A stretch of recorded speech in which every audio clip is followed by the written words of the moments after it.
Hello everyone, welcome back to the another virtual class of history.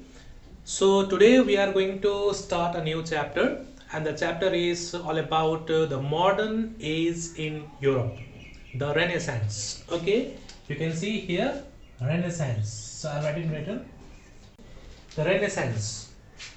So you might have heard this word Renaissance in earlier classes also. So in class 8 I have already taught you about Renaissance, so we'll discuss all this in detail. So we'll discuss as per the reduced syllabus for class 9. So let's start our today's class.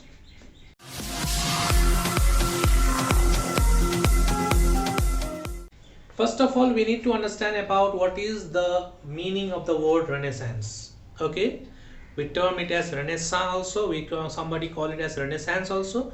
So what is the term Renaissance all about? So it is mentioned by the term Renaissance is derived from the Latin word. Okay, the meaning is given a word Renaissance. Okay, Renaissance. Okay, so what actually is the meaning in a very simple term? The meaning is very simple: rebirth. The meaning of Renaissance is rebirth. Okay, now rebirth of what? Rebirth of what? Okay, rebirth of Greeks and Roman literature. Greeks and Roman literature.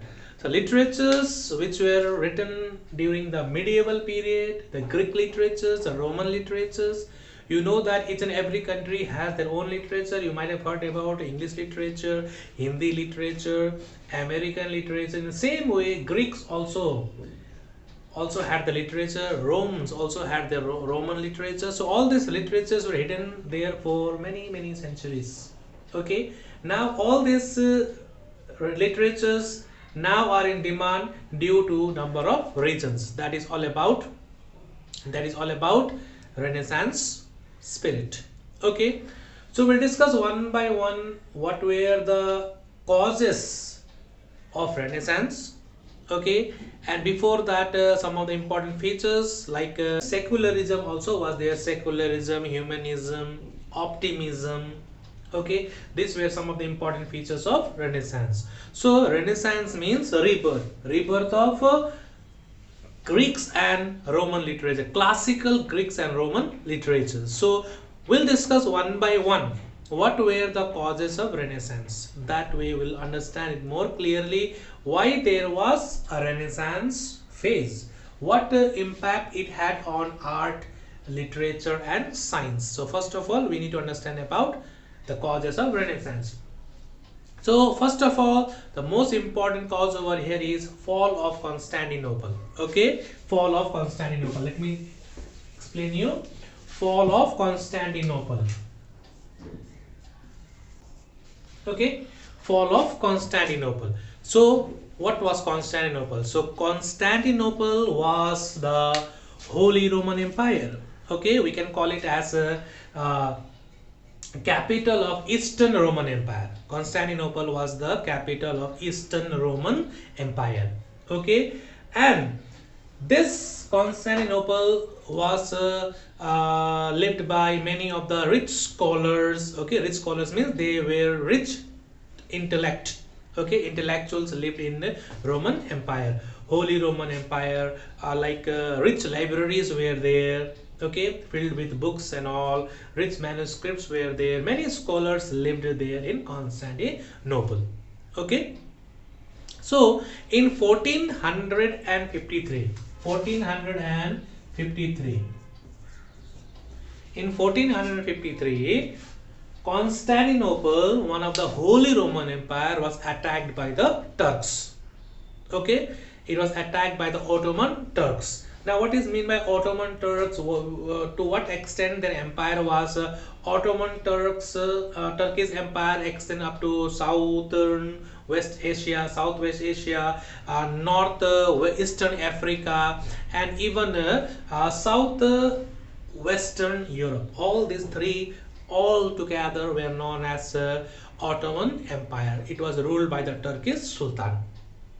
Okay, so at that time, with the rise of Islam, this Turkish rule became very aggressive, and they have almost covered the entire part of Asia, Africa, and Europe. They had their territory extended to those territory. That means Asia, Africa, and Europe.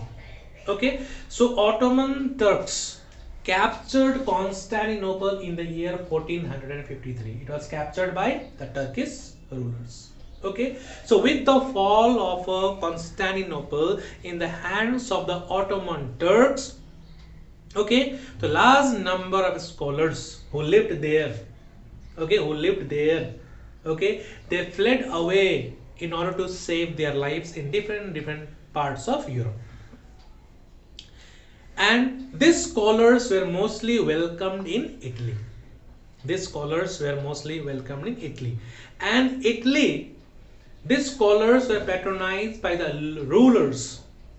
They had enough wealth, but they have no knowledge. So with the patronages provided by the rulers of Italy, okay, schools, colleges, and universities were opened up in Italy. Okay, so from there the age of learning started. Okay, the spirit of inquiry started from Europe, Italy. Okay, so the Renaissance, which developed from Italy, spread to different parts of Europe later on. Okay, so when we start learning what we want, we need books, right? We need books and literatures. So at that time, these scholars were carried with them rich manuscripts of Greeks and Roman literature. Now help them a lot. Those Greeks and Roman literature were translated in different languages. Okay, and that provided them a study material. So that was a time of revival. Those Greeks and Roman literatures written long time back now got the birth. So there was a demand for more and more literatures. Okay, there was a great appetite for reading books. That is why those Romans and Greek literatures were now provided to the students as a form of study material. So revival of Greeks and Roman literature. Okay, so that was a phase when the people started becoming more and more conscious. They had enough time. So with the fall of Constantinople and with the beginning of Renaissance period, the people who were living in the medieval Europe, whose life was very much dominated by the church, now they became free. They had enough time to think and explore in different regions. Okay, so mostly we'll discuss about the new trade routes. Why there was a requirement of new trade routes.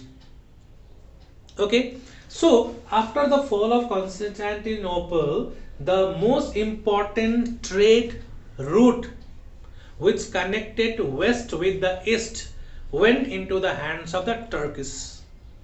Okay, that was now controlled by the Turks. So we can say that the trade route between the west and the east passed through Constantinople, which now is completely under the control of the Turkish rulers, which charged them heavy duties. And due to this, the trade was adversely affected. The trade between the west and the east. West means Europe, the continent Europe is toward the west, and they had trading relations with the eastern part of the world. So the trade between the west and the east was adversely, very badly affected. So now there was a need for alternative to find out a new trade routes, because we cannot rely on those trade routes which now is under the control of the Turks. So then we need to discuss about the second topic. This one is the first one. The second topic is new trade route. because now Constantinople is completely under the control of Turks, and the trade route between the west and east passed through Constantinople, which is now under the control of Turks. So when it is now affecting the trade and commerce of the Europeans, then they decided to find out new sea route which can connect west with the east. So let us now discuss about new trade routes. As I told you earlier also, with the fall of Constantinople in the year 1453, okay, the trade link between the east and the west was disrupted. So European traders and navigators wanted to discover new sea route to the east. They wanted to discover new sea route to the east. So few are there. So in 1488, okay, a Portuguese explorer, his name was Bartholomew Dias, okay, reached up to Cape of Good Hope. Cape of Good Hope is the southernmost point of Africa. We reached up to that part, okay. And in 1497, Vasco de Gama, following the same route, because Bartholomew Dias has already reached up to Cape of Good Hope, so it was now very easy to reach up to Cape of Good Hope. So Vasco de Gama reached up to Cape of Good Hope, and from there he reached to Calicut. Okay, so Indian Ocean was crossed, and finally he reached to Calicut, a coastal town of Kerala, in 1498, because he started in 1497 and finally he reached to Calicut in the year 1498. Reached, okay, so he started in 1497 and reached in 1498. So you can see here there is a gap of how many years? So in 1488, Bartholomew Dias reached up to Cape of Good Hope, and after 9 years, 1497, Vasco de Gama started a voyage and reached to Calicut, the Indian coastal territory that was in Kerala, in the year 1498. These discoveries opened a new trade route between the east and the west. Hope you are understanding. I am trying to make you understand in a very, very easy and a very, very slow way. Okay, so this is all about new trade route. So along with this, if you not related with the new trade route, but you might have heard about Christopher Columbus also. Christopher Columbus, who discovered America in the year 1492. So that was the age of exploration. That was the age of exploration. Many people, we can say that many peoples, they now got freedom from the medieval world, and they now started to opt a new ways to make their life more and more peaceful. So many joined the voyages, many were interested in art and literature, many entered into science and discoveries. So new discoveries, new trade routes which were discovered helped a lot in reducing the gap between the east and the west. Okay, so this is all about new trade routes. Hope you are understanding it. Okay, now we'll discuss about another factor which is also the most important cause of Renaissance. Why there was Renaissance? What was the need? The causes we are discussing one by one. The medieval world, the life before the attack on Constantinople, was dominated by the church. Life was completely controlled by the church. So now the time is different. Now I have freed myself from the clutches of the church. So Bibles were taught to the people, preachings were done in every places. Whatever the church taught them was followed blindly by the people. People did not distrust what they were teaching. So, but now little changes had come in the life of the people. Now people started to inquire how, when, where. Without any reason, they were not ready to follow the blind teachings of the church. They were not ready to blindly accept whatever were taught to them. Okay, and this became possible due to the invention of printing press. So, invention of printing press. So, before the invention of printing press, let us try to know. Before the invention of printing press, handwritten books were scarce and were very costly. The handwritten books were very, very scarce and very, very costly. It could not reach up to the poor people. The poor people could not afford. Poor people cannot afford those costly books. Let us say the Bible. They could not afford to buy that also. Okay. The first printing unit was installed by John Gutenberg. John Gutenberg installed the first printing press, that is in Mainz in Germany. So with the installation of printing press played a very, very important role in spreading the ideas of Renaissance throughout the world.